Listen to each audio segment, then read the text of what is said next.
ever heard of the Hexenzirkel? As the spooky name suggests, it's a secret society. Once upon a time, it even challenged the animal Archon himself.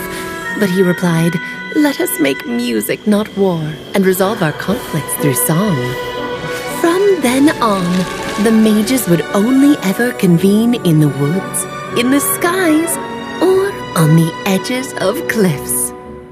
At these tea parties, they discussed their stories and secrets and resolved their differences, as the tea and cakes bore witness to their pledge never to fight amongst themselves. Yesterday I snuffed out the life of my beloved. He had grown old and was extremely sick. He loved me dearly, so I took his fate in my hands and ended his pain. I'm raising a son. Of all the children I had, he's the only one left. But I suppose that still makes me a mother. My lifespan is nothing compared to yours, so I wish to leave you with my storybook. Actually, maybe you can pass it on to your children one day. Oh, this looks interesting. Let me scry. My dear sisters, we mustn't let prophecies threaten our bonds of friendship. Even the most frightening witch was once a little girl, and growing up can be so tough. Sometimes we all need to vent our troubles to the wind. Even if the nations go to war, or the sky falls down, the mages' tea parties shall forever be held around this table.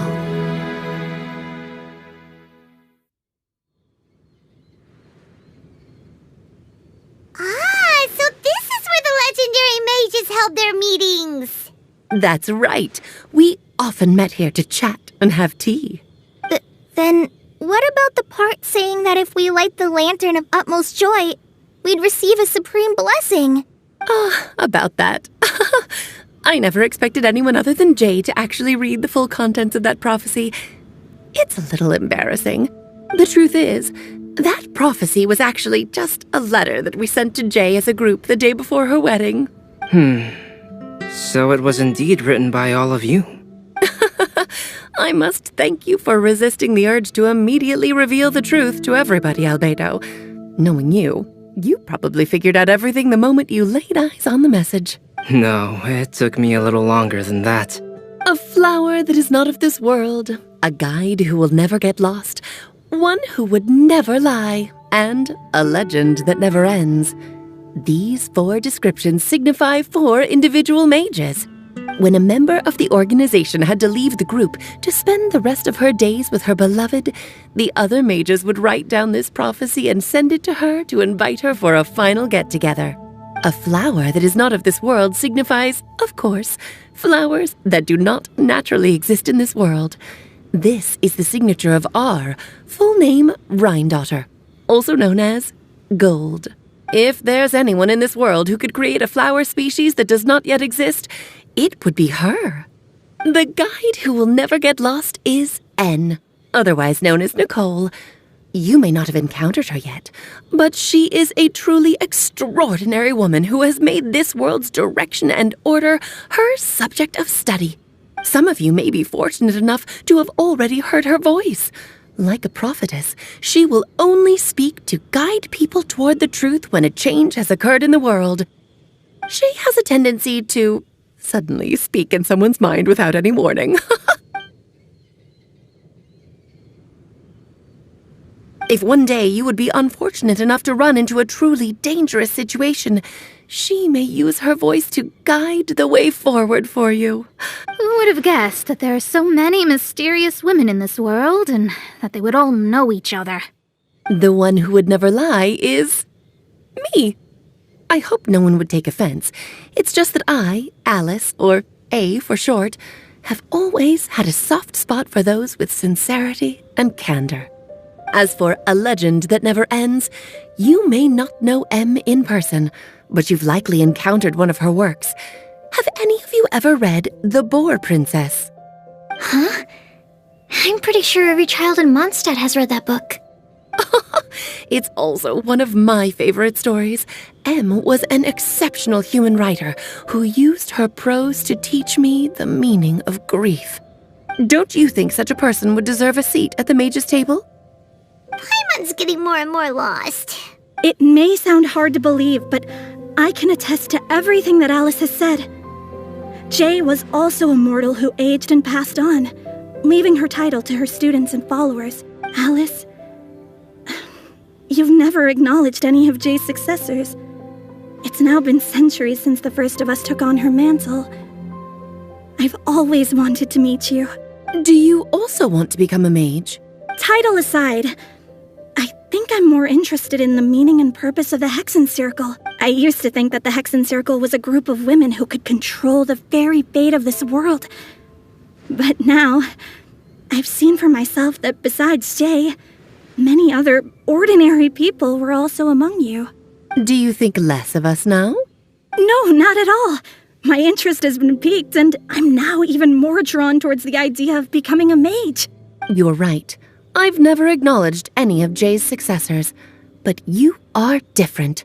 You are much more fascinating than any of your predecessors. Oh, has someone finally piqued Aunt Alice's interest? Now is not a good time, Scarlet, but as soon as I am able, I will seek you out for a meeting. I want you to tell me all about Jay's married life back in her hometown.